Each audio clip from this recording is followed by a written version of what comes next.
Tá valendo? Boa noite, quinta-feira, 15 de abril, 19 horas. Elisângela, intérprete de Libras, e o nosso Pedro da Caixa Econômica Federal. Rapidamente aqui, o Pedro é bem mais novo do que eu, né?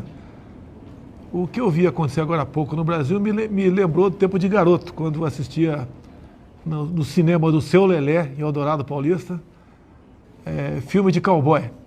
Então o cara assaltava, por exemplo, algo na Califórnia e começava uma cavalgada, né? Uma desembalada, correr em direção ao México. Uma vez transpondo a fronteira com o México, estava tudo resolvido, ele não podia mais ser preso e alguns torciam para o bandido, outros torciam para a patrulha, mas aqui no Brasil parece que a mesma coisa acontece hoje em dia. Mas vamos lá, não vou entrar em detalhes não. A notícia chegou agora para mim, eu estou custando a crer que seja verdadeira. Por Deus que está no céu. Carmen Lúcia dá 5 dias para o presidente da Câmara, Arthur Lira, explicar por que não abriu processo de impeachment contra Bolsonaro. Realmente, eu acho que alguma coisa de errado, né, ou de muito errado, vem acontecendo há muito tempo no Brasil. Então vamos ver qual é, se processa a informação, está na mídia agora, qual é o encaminhamento que o Arthur Lira vai dar no tocante a isso, se vão abrir processo ou não, e a gente vai se encontrar, não na live, né, mas com toda certeza no outro lugar brevemente, para discutir esse assunto aí. Eu não quero aqui me antecipar, falar o que eu acho sobre isso aí. Só digo uma coisa, só Deus me tira da cadeira presidencial.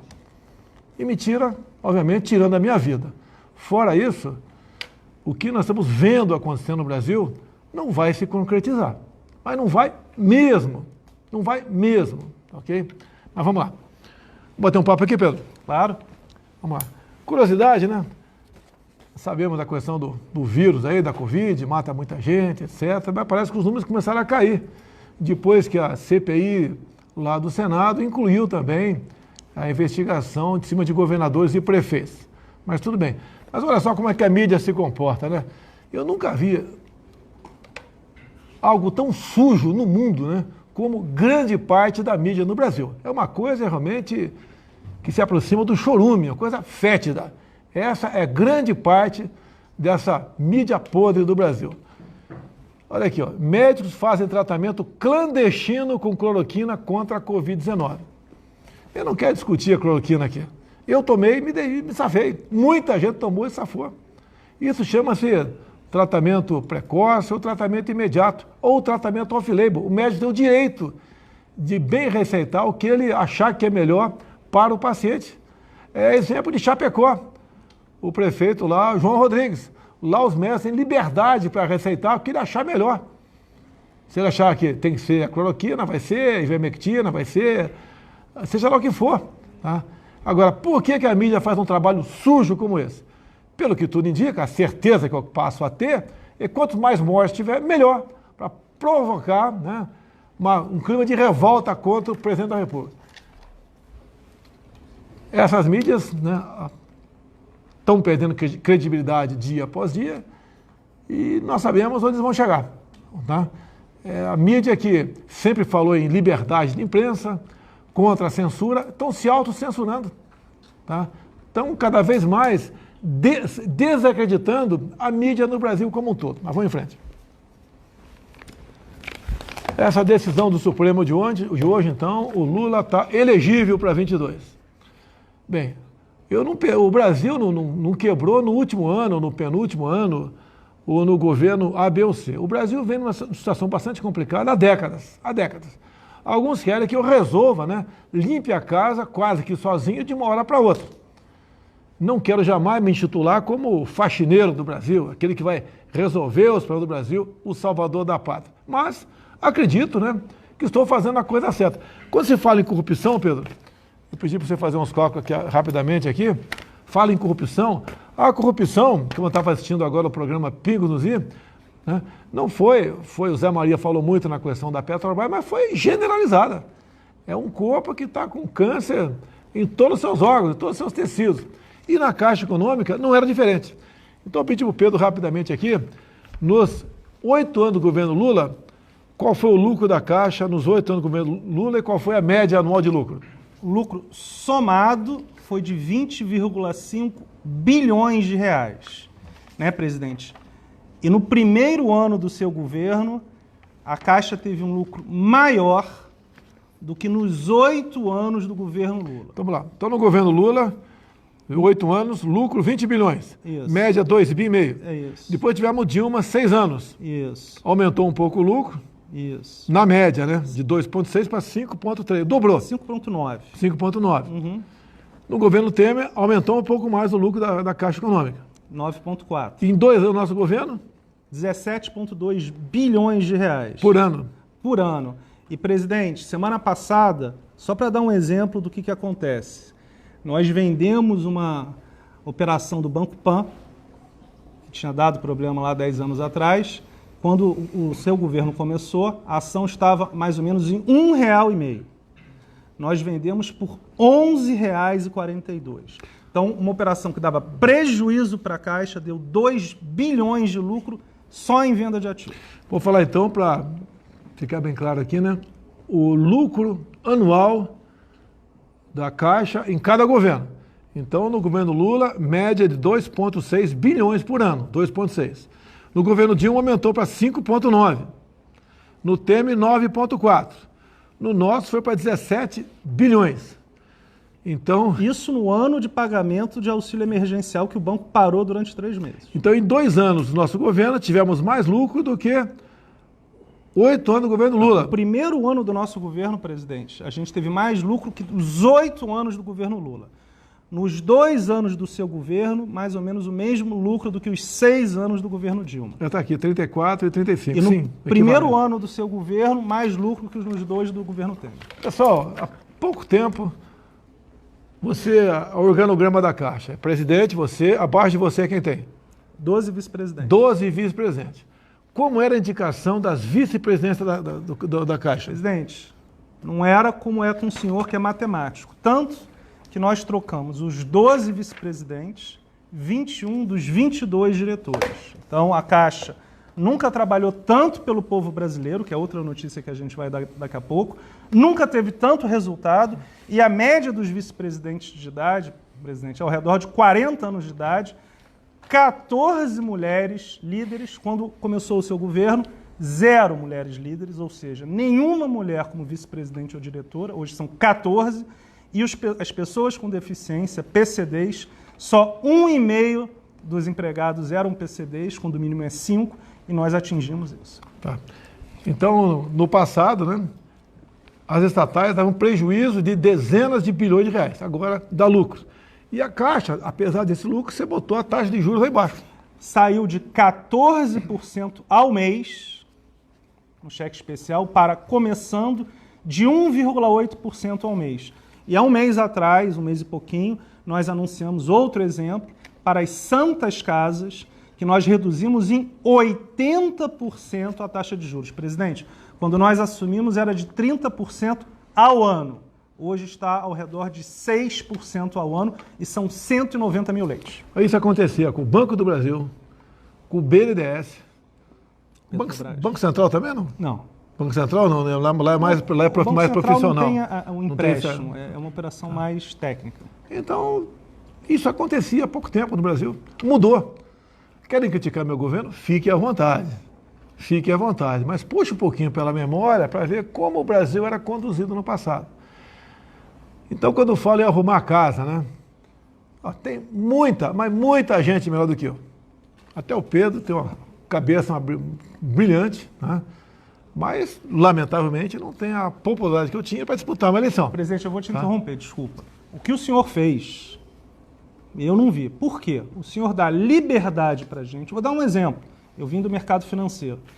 Há 30 anos se falava de Banco Central independente. O senhor foi o único presidente que realizou algo que todos tinham tentado, mas não tinham conseguido.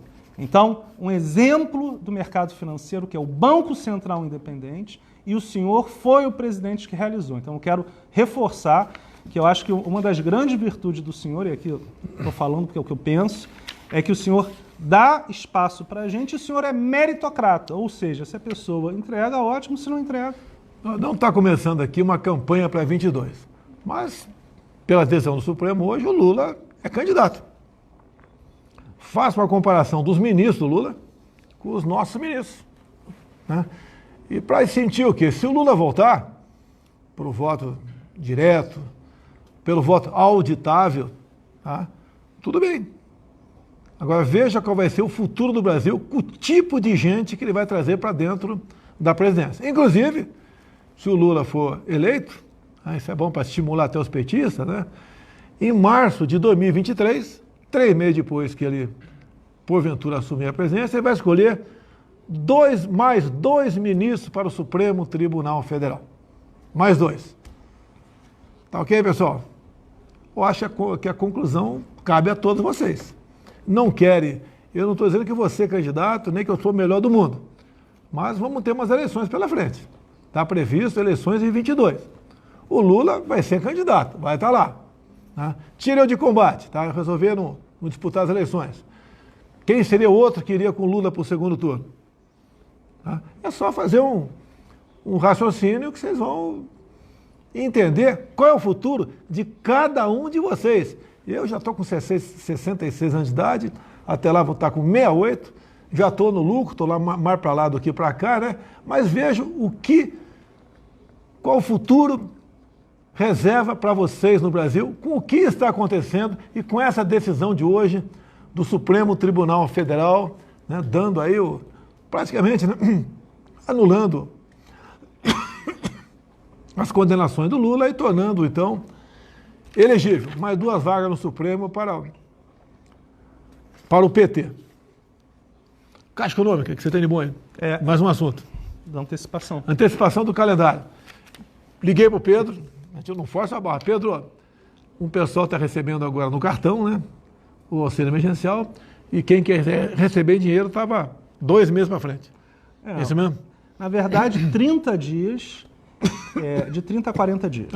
Deu para antecipar, então, o pagamento de dinheiro? Passou para quanto? Deu. Presidente, é muito importante, porque isso vai gerar um impacto grande. Então, assim, logo após a live, no site auxilio.caixa.gov.br, nós teremos todo o calendário, mas chega a antecipar em 2 semanas e já neste mês, agora, no dia 30 de abril, a gente já começa a realizar também o pagamento, ou seja, permitir o saque nas lotéricas e nos ATMs, que era só em maio. Então, reforçando, nós vamos ter, conversei com o ministro Roma, o Ministério, amanhã de manhã a gente vai publicar a portaria, porque é o Ministério da Cidadania com o senhor, e a gente vai ter uma live amanhã às 3 horas da tarde para detalhar. Mas, em resumo, nós antecipamos ao redor de 15 dias, por quê? Porque nós percebemos que conseguimos realizar o pagamento com segurança, seja do ponto de vista do caixa-tem operacional, quanto do ponto de vista de minimização de filas. Então, o presidente conversou, nós matematicamente discutimos na Caixa, falamos com o Ministério da Cidadania e levei ontem para o senhor. Sabemos que o auxílio emergencial é um valor pequeno, sabemos disso, mas é o que nós podemos conceder no momento. Quem tirou seu emprego, antes de reclame de mim, foi o seu governador, fechando tudo, está te obrigando a ficar em casa, destruindo milhões de empregos pelo Brasil. Então, quem achar que é pouco, eu acho que é pouco, faz uma pressão em cima do seu governador aí, que já que ele fechou tudo e fez saldo de caixa ano passado, ele pode complementar esse auxílio emergencial para vocês. Tem uma pergunta, começar a primeira pergunta aqui, enquanto ele chega aqui. Estamos com recordes de audiência, né? Está o Facebook, YouTube, Instagram nosso, mais ou menos 140 mil. Pico dos Is, 120 mil. Foco do Brasil, 5. Folha Política, 17. Jovem Pan News, 25. Total, estamos com um pouco mais de 300 mil pessoas nos assistindo online. Cid, uma pergunta para o Pedro. Augusto Nunes. Boa noite, presidente Bolsonaro. Boa noite, presidente da Caixa, Pedro Guimarães. Eu pergunto ao presidente da Caixa se, com as lições do ano passado, dadas pelas fraudes que ocorreram, foram tomadas medidas de precaução neste ano que impedirão a repetição do que tivemos aqui? Augusto, obrigado pela pergunta. Nós tivemos um volume de fraudes inferior a 0,15%.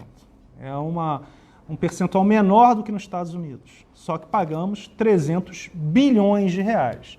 E várias dessas pessoas estão tendo que devolver. Então, na verdade, foi um valor muito menor.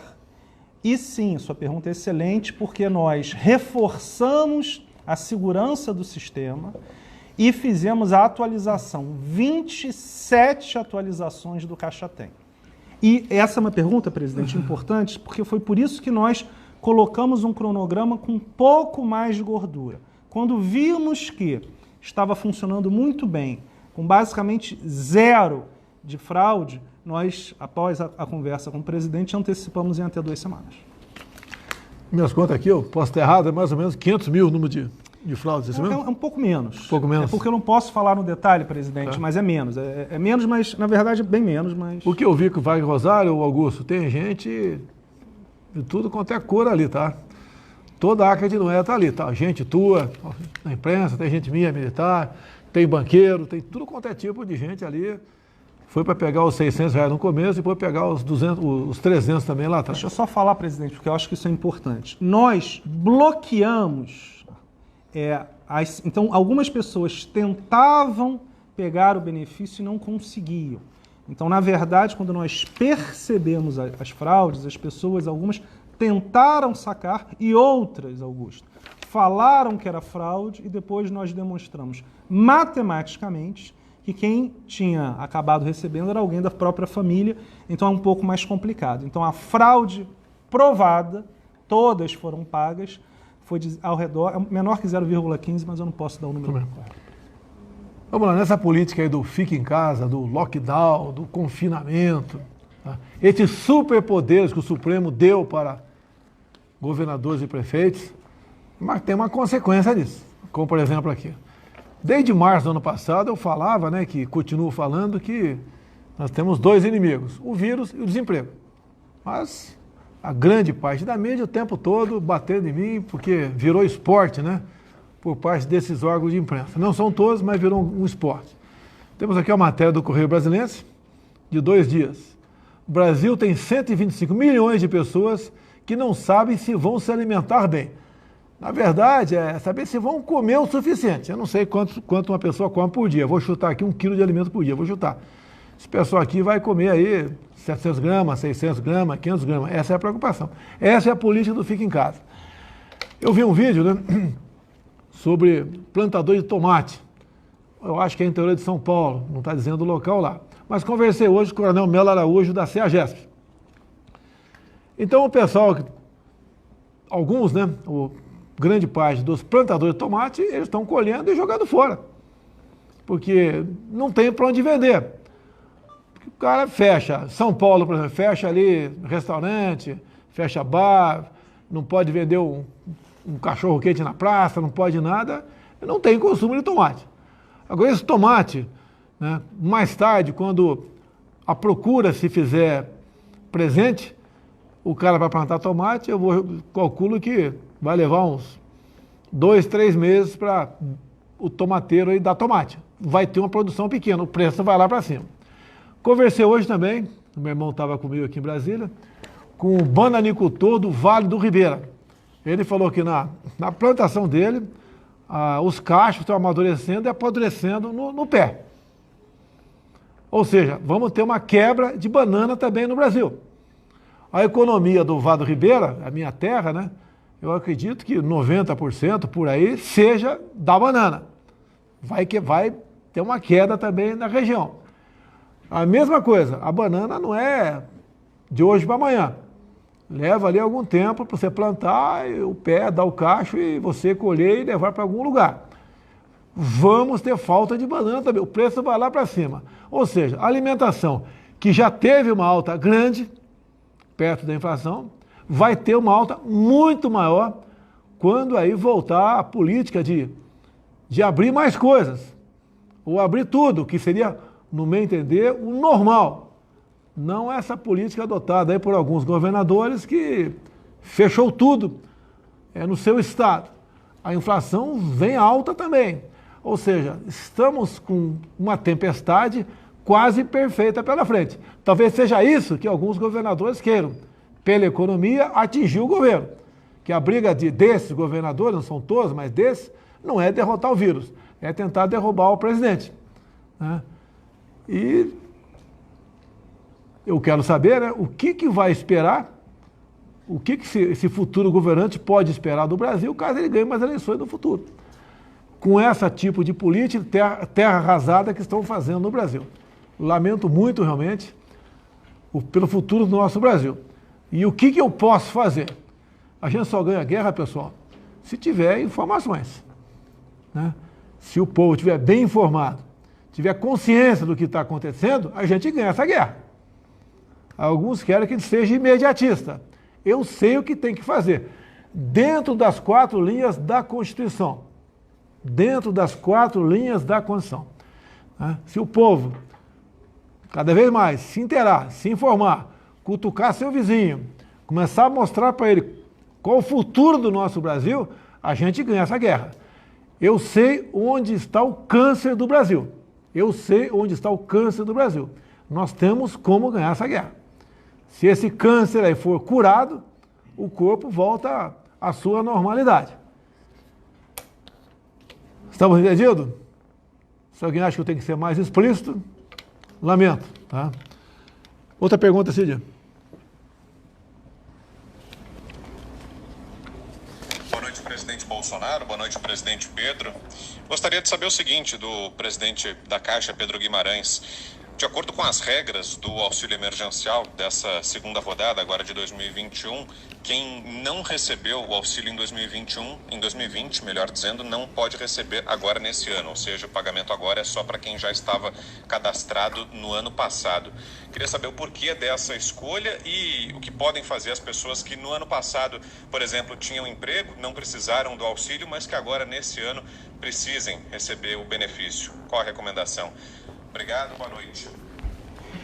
Fiuza, hoje foram aprovados, na verdade nós pagamos mais 236 mil pessoas que foram aprovadas ao redor do dia 10 e hoje, se não me engano, foram quem nasceu a partir de abril começou a receber a primeira parcela, janeiro ou fevereiro ou março ou abril.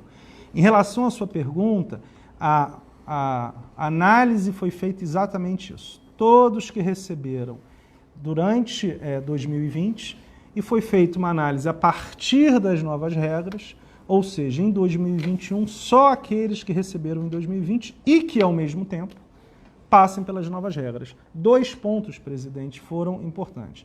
Até o ano passado, era até 2 pessoas por família e agora você tem esta questão de uma pessoa, mas no total estão sendo ao redor de 40 milhões de famílias. Menos aproximadamente 28 milhões de pessoas recebendo. Parte desses 28 milhões era aquela questão que o senhor falou, potencialmente fraudes, pessoas que não deveriam, então tem uma redução de ao redor de 8 milhões, presidente, que na verdade estavam fora, então de redução efetiva foi ao redor de 20 milhões. Não é maldade nossa, esse dinheiro é endividamento. A nossa dívida está em torno de 5 trilhões de reais, é isso mesmo? Pesado, né? Mas tudo bem, mas está sendo uma dívida que está sendo ali conduzida pela equipe econômica aí do Paulo Guedes. Nós começamos a pagar juros negativos. Juros reais negativos. Juros reais negativos. Tá, então, eu até vi um videozinho do Ciro Gomes, né? Fala baixinho. No governo do PT se pagava juros altíssimos, né? Eu acho que chegou acima de 40%, foi não? Não, ao ano foi na estabilização da moeda lá para a década de 90 do Fernando Henrique. Quanto lembra o percentual que foi? Chegou a uns 35%. 35%. Ao ano, 37%. Mas no governo FHC não chegou mais alto não, essa taxa de juros? Não? Se combatia a inflação, simplesmente aumentando a taxa de juros. Isso quero te atropelar, porque quem manja é você. Isso refletia em endividamento nosso, é isso? Sim, aconteceu um processo de hiperinflação. Para combater o processo de hiperinflação, houve um juros extremamente elevado e isso é um ponto muito importante, presidente, este processo de juros elevado lá atrás, quando a dívida era muito menor, conseguiu fazer com que o real fosse uma moeda estável. O grande ponto que o senhor está falando, que é uma questão muito importante fiscal, é qualquer perda de confiança na moeda, por uma questão exatamente fiscal, faz com que a inflação volte. Agora, hoje nós temos uma inflação, mesmo sobre qualquer parâmetro da história do governo brasileiro, baixa. Então, o que acontece, só para finalizar? Houve uma redução de juros, presidente, que nunca houve, com uma inflação baixa, então essa taxa de juros real, que é a taxa de juros nominal menos a inflação, ela existe pela grande confiança que existe do mercado, dos agentes econômicos na economia e no senhor. Com sete sinais sendo nos acompanhando, 7 apenas, estamos com 340 mil pessoas. Poxa, é um recorde, hein? Em grande parte aqui, 1/3, né? Pingo dos is do Augusto Nunes e sua turma aí. Vamos lá? Chegando com mais algumas notícias. O Brasil vacina mais que toda a Europa junta. Tá? E isso daí é a grande mídia nossa, continua ainda desinformando a população no tocante a isso. Tirando os países que produzem vacina, nós somos o que mais vacina no momento. Teve um fato em Curitiba, é lamentável, no domingo, o pessoal fazendo lá uma carreata, e uma psicóloga do 13º andar, por coincidência, jogou um maracujá congelado contra a multidão e atingiu uma senhora, uma idosa que teve corte e sangramento na cabeça. A meliante petista, que a página dela, toda ela é voltada para o Lula livre, foi detida, né? E vai responder por tentativa de homicídio. Lamentavelmente foi posta em liberdade logo depois. Fizemos a semana passada a primeira ligação com tecnologia 5G da empresa Nokia. E estamos preparando para o 5G no futuro. Não vou entrar em detalhes sobre o senador Cajuru aqui. Ele ligou para mim, tá certo? Conversou comigo, uma conversa que eu teria com qualquer senador, né? Já falei com ele algumas poucas vezes no passado, assim como com alguns poucos deputados e senadores também, nunca tive nenhum problema. Agora, o fato de gravar a gente, no dia seguinte me ligou novamente, eu acho que foi no dia seguinte, não foi no mesmo dia não, foi no dia seguinte, não sei, tá? Ligou novamente para mim e conversou comigo e falou que tinha cortado partes agressivas a um senador, não sei o quê. Fiquei quieto. Quer dizer, quando ele falou aquilo, eu vi que o cara me gravou. E vai divulgar. Não vou discutir com um maluco aqui. Ele não pediu autorização para gravar uma ligação telefônica comigo.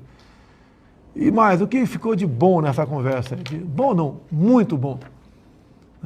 Vira mexe, você vê o pessoal me acusando. Ele não comprou vacina o ano passado. É isso mesmo? A Pfizer ofereceu para ele 70 milhões de doses, ele não comprou. E o Cajuru gravou, né, para a CNN e disse que eu havia dado um chá de cadeira no presidente da Pfizer de 10 horas e não recebi. E ele falou que isso seria comprovado brevemente com o futuro, porque um ex-ministro da Saúde confirmaria isso. Bem, depois ele disse que esse ex-ministro, não podia ser outro, né, foi o Mandetta. Agora, para vocês verem, quem é que com toda certeza espalhava que eu não havia comprado vacina no passado? O próprio Mandetta. Agora, por que não compramos antecipadamente de alguns outros laboratórios? Porque tinha que passar pela Anvisa, pessoal. Eu não posso ser irresponsável a ponto de comprar uma vacina que vai ser injetada em você sem uma comprovação, né? Sem uma certificação da mesma. Então ficou bom para o Cajuru, acabou confirmando aquilo que a gente não tinha certeza, que quem espalhou que eu não comprei vacina foi o Henrique Mandetta, o candidato aí da Globo para a presidência ano que vem. Tá certo? Valeu, Cajuru. Obrigado aí. Agora está faltando você divulgar a outra ligação que você fez para mim, dizendo que eu concordei, né? Que falei, publica aí né? Publica aí a conversa telefônica entre nós. Essa ele disse que não gravou. Essa não gravou? Porra, Cajuru, essa não gravou? Tu grava tudo, Cajuru. Tu grava tudo, porra. Não gravou porque tu vai se ferrar, né? Vai fazer uma prova contra você. Tá certo? Tem mais pergunta aí, Cílio? E outra coisa, né? O Cajuru foi desmentido pelo próprio... Tem mais perguntas? Foi desmentido pelo próprio presidente da Pfizer, que não havia pedido audiência comigo. E agora eu fico chateado, né, com todo respeito à CNN. A CNN procurou o presidente e não teve resposta. Pelo amor de Deus, tá certo? Dando a entender que eu fiquei quieto porque poderia ter havido esse contato com a Pfizer. Eu conversei com a Pfizer esse ano, numa videoconferência, né? E eu não sou a pessoa que vou servir de intermediário para comprar vacina. Muita gente, algumas pessoas, né, fazem contato fortuito comigo, cercadinho, nas visitas que eu faço, lá no próprio Alvorada, no evento. Estava me apresentar o ministro da Justiça, da Saúde, que eu tenho uma vacina muito boa. Entra por aqui, sai por aqui. Eu não vou ligar para o ministro da Saúde, recebe aí o fulano de tal, que ele quer te oferecer uma vacina, né, feita não sei aonde, Marte, Vênus, Plutão, Saturno, não sei. Tá? Não vou fazer isso aí porque isso aí, no meu entender, é lobby, pô. É lobby. Quem quer vender vacina no Brasil, né, é só procurar a Anvisa. Uma vez sendo aprovada, o Ministério da Saúde é rapidamente contactado e vai comprar essa vacina com toda certeza. Tem mais aí, Cid? Mete o bloco aí. Zé Maria.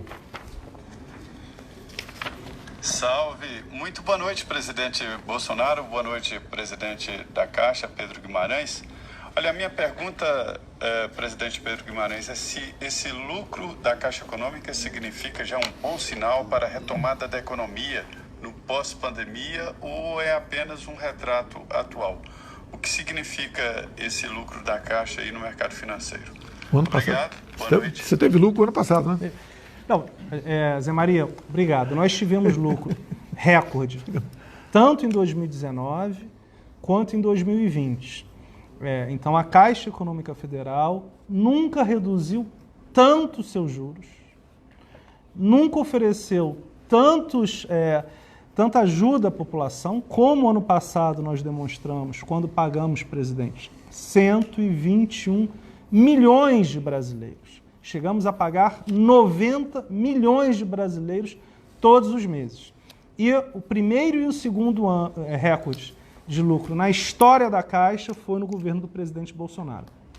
E um outro ponto que é importante, mas aí, respondendo a sua pergunta, no primeiro trimestre deste ano, de 2021, nós crescemos o crédito imobiliário com recursos da Caixa em 103%, ou seja, em janeiro, fevereiro e março de 2021, nós mais do que dobramos o crédito para compra de casas e apartamentos de janeiro, fevereiro e março de 2020, o que demonstra matematicamente que a Caixa e a economia estão fortes.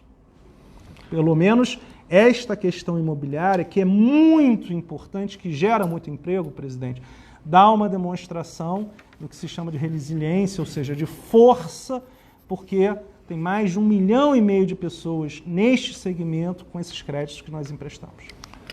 A última notícia aqui, se não tiver mais pergunta do pai do Cis, deixa eu falar rapidinho aqui. No último sábado agora estive no Morro da Cruz, comunidade de São Sebastião aqui no DF. Conversando com o povo, né? Batendo papo, etc, não sei. E daí, dado momento, nós parei numa casa ali, sem querer, e era uma casa onde tinha algumas venezuelanas, acredito que um pouco mais de 10, na casa. Tá? E bati um papo com elas e contaram as agruras, né? Como estão vivendo aqui no Brasil. Falei venezuelanas, só tinha mulher ali, não sei, né? Não sei porquê, mas só tinha mulher ali. E me falaram que ali no bairro, na região ali de São Sebastião, existiam mais de 1.000 venezuelanos. Nós não queremos isso para o Brasil. E nós estamos sabendo que o Brasil realmente tem dado alguns passos, né, nessa direção pelo empobrecimento da sua população. Nós não queremos isso, eu tenho uma filha de 10 anos, não queremos isso para os nossos filhos e netos. Agora, o Brasil, mais cedo ou mais tarde, como as coisas estão acontecendo no Brasil, teremos aqui um ponto de encontro. Com toda certeza, mais cedo ou mais tarde, vai acontecer isso aí. E digo a vocês, o governo federal vai agir dentro das 4 linhas da Constituição, restabelecendo a ordem no Brasil. Afinal de contas, sou o chefe do Executivo, sei disso, né? Mas o artigo 5º da Constituição, por parte de alguns governadores, ele deixou de existir. E nós sabemos que para recuperarmos a paz, a normalidade do nosso país, nós devemos respeitar todos os incisos que estão naquele artigo 5º, né, que, segundo a própria Constituição, pertence ao que se chama de cláusula pétrea. Aqui não pode ser mudado nem por uma nova emenda à Constituição. Só poderá ser mudado por uma nova Assembleia Nacional Constituinte. Mas, infelizmente, por decisão do Supremo Tribunal Federal, alguns governadores e pouquíssimos prefeitos têm, na base da canetada, simplesmente ignorando, rasgando, jogando no lixo o artigo 5º da nossa Constituição Federal. E repito, a população é que dita os rumos da sua nação. Mais uma coisa, Cid? A saideira? Boa noite, presidente Bolsonaro. Boa noite, presidente da Caixa, Pedro Guimarães. Presidente Pedro Guimarães, a que o senhor atribui esse resultado tão mais positivo da Caixa Econômica Federal em relação aos governos anteriores? Obrigado. Fiuza, bem objetivamente, deixando os executivos trabalharem de maneira matemática, por exemplo, isso é muito importante, quando nós assumimos, 2 empresas tinham tomado de crédito na Caixa ao redor de 30 bilhões de reais. E uma delas não pagou tudo. Ao não pagar tudo, deu prejuízo para a Caixa.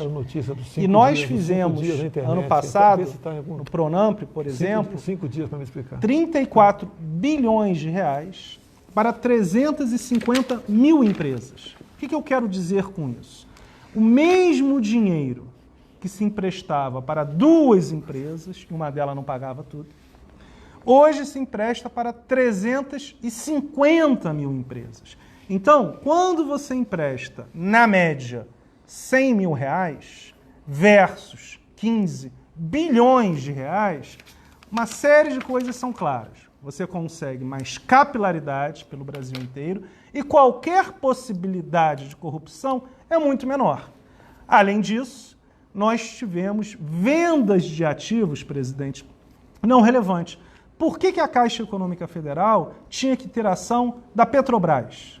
Vendemos Petrobras, vendemos uma série de ações como o próprio Banco Pan. Então é um conjunto de ter liberdade para atuar, é um conjunto de focar na parte imobiliária, micro e pequenas empresas, pessoas mais carentes e fazer isso de uma maneira correta. Então, esse resultado é muito mais forte, vai continuar sendo mais forte e, por exemplo, nós montamos um banco digital de 107 milhões de pessoas. Isso ajuda a reduzir os custos. Outras coisas importantes. A gente está saindo de 200 prédios. Nós gastávamos centenas de milhões de reais para patrocinar clube de futebol. Hoje é 0. Então, são uma série de pontos, a gente tem que ir rápido aqui, mas eu acho que o objetivo o presidente deixa a gente tocar o banco da maneira matemática, todas as pessoas da Caixa são excelentes, eu tenho um enorme orgulho de ser presidente da Caixa, e basicamente a Caixa tem o seu papel social e o seu papel ajudando as pessoas mais carentes e as empresas menores. Mais uma coisa? Encerrando, quero ler mais uma vez uma notícia aqui muito importante. Está aqui no antagonista, né? Eu não gosto de replicar coisas, falar de antagonista, Veja, Folha, porque tem muito fake news, mas pelo que levantamos até agora aqui, a notícia é verdadeira. A ministra do Supremo Tribunal Federal, Carmen Lúcia, deu um prazo de 5 dias para que o presidente da Câmara, Arthur Lira, explique a não abertura dos processos de impeachment contra o presidente Jair Bolsonaro. Boa noite. Fique tranquilo que eu vou dormir tranquilíssimo essa noite. E vamos ver o desenrolar dessa notícia aqui do nosso Supremo Tribunal Federal. Ok, pessoal? Boa noite a todos. Até quinta-feira que vem, se Deus quiser.